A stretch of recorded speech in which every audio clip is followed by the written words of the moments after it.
let's start with Daughters of Sin, which sounds like some kind of horror movie.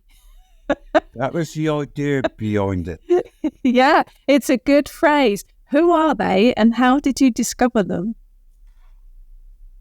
Well, my first connection to a goddess was the Celtic Bridget, because she is local in a sense. She is a British goddess connected to the Celtics and the Druids, and she was known as the Queen of Heaven. But I could feel that her energy was much more older than the Celts. You know, I was thinking, well, where did she come from? So again, back to the old research, looking at Queens of Heaven. The Roman Queen of Heaven was Minerva. And I quickly latched on that the Roman pantheon was basically exactly the same as a Greek pantheon. So who was Minerva in the Greeks, which, as far as I could find out, was a Greek goddess of war, Athena. And you know, you think, oh yeah, look at all the the Greek pantheon, Zeus and all that. I think, oh yeah, fascinating. But I want to go back further. You know, where did Athena come from? Where did Zeus come from?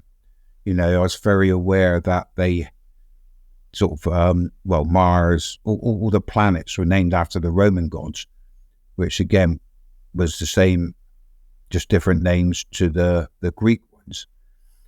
And then I come across a book about the Anunnaki. Well, no, about the Sumerians and Babylonians. So when I started researching them, and I was thinking, well, they're the earliest recorded language, if you like, of the gods and goddesses, which was the Anunnaki. Who are the Anunnaki? And when you look at it, their main gods were the gods of the planets and the sun and the moon. And when you look, take Nergal, god of war, his planet was Mars. He was a god of war. So Venus, Aphrodite, was Ishtar. You know, the only difference I found with Ishtar is she had this, well, I say opposing force, but she had this dark sister who was the queen of the underworld. And you had that dynamic between the morning star, which is Ishtar, and the evening star, which is Ereshkigal. But the fact that, you know, they was the planet Venus, and their father was the moon god Sin. So I thought, the Daughters of Sin. And it has that connotation of hammer horror type thing, sort of thing. But so I took that on board. The Daughters of Sin, you know, make people, who's the Daughters of Sin? So yeah, so basically that's just the daughters of the moon god. And again, he was male, but by the time of the Greeks, he became female with Artemis, which I've looked into it. I won't go into all that now, you know, it's quite a drawn out explanation how he become a female. But yeah, you know, it's all this fascinating. Well, to me, it's the connection, pretty much a direct connection between the Anunnaki gods and goddesses to the Greek gods and goddesses. So in my mind, they were the first ones. I mean, who they are, you know, the Anunnaki, those from heaven who came to earth. You know, when you look at it, you think, they arrived, according to the texts, arrived on this planet? Where did they arrive from? You know, they drove about in chariots of fire. Were they aliens? You know, it just makes sense when you look at gods as aliens. You know, because they had physical bodies. They married and had families with humans. So there's obviously physical people. They also had the same characteristics. You know, they had tempers, they had jealousy, and they had rage, which in my mind isn't how I would imagine a god or anything. No, they're human emotions, aren't they? Yes, to me, there's just human in form, well, human natured. So are they gods? How we imagine gods? You know, they come from the heaven. Yeah, come down in spaceships and stuff like that.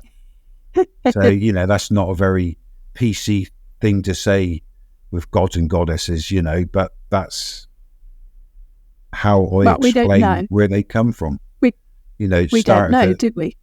Start of the, when they arrived, the Earth, the humans were a Homo erectus. And it coincides that when the Anunnaki arrived, Homo erectus was making little flint tools. Then you had the Neanderthal, and they had improved on the tools. Then hundreds of thousand years later, the humans arrived, and they had language, they had communications. You know, it's not to say the Neanderthal didn't. You know, we don't know.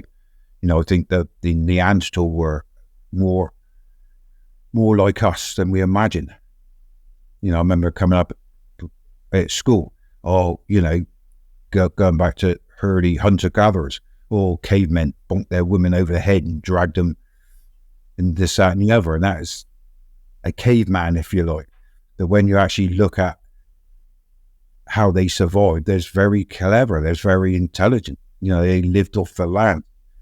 And their source was a goddess. They revered the goddess, which over time, you know, with the Anunnaki brought technology.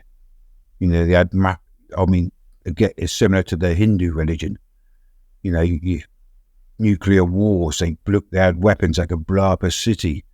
They had rockets and all sorts of stuff. You know, when you looked at it logically, spacemen.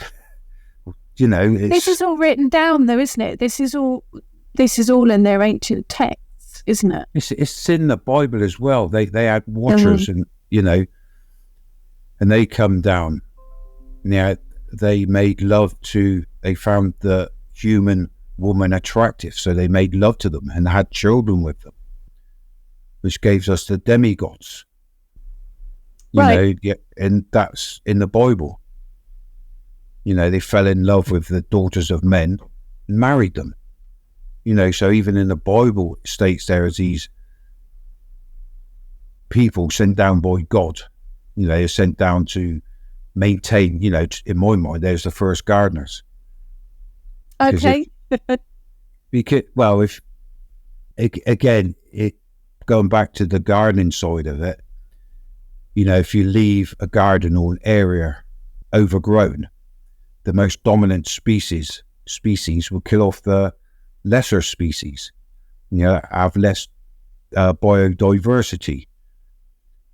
But the idea of as gardener, you know, you cut things back, you allow the sunshine to hit the floor. Also, you get plants coming up in the gaps. And, you know, by maintaining the grounds, you allow other species of plant to thrive as well. You know, it's a balance. You know, nature, it is a balance. Without that intervention, just the dominant species will survive and it kill off everything else. You know, that's how I see my job as a gardener. You know, get rid of this, or the ivy's killing the tree, get back the ivy, prune this bush to let the light in over the hedge and things like that. You know, so that's, to me, what the watchers, when God sent the watchers down to earth to maintain the earth, it was and they'd have a direct influence on humanity and train them to look after or maintain nature, keep that balance.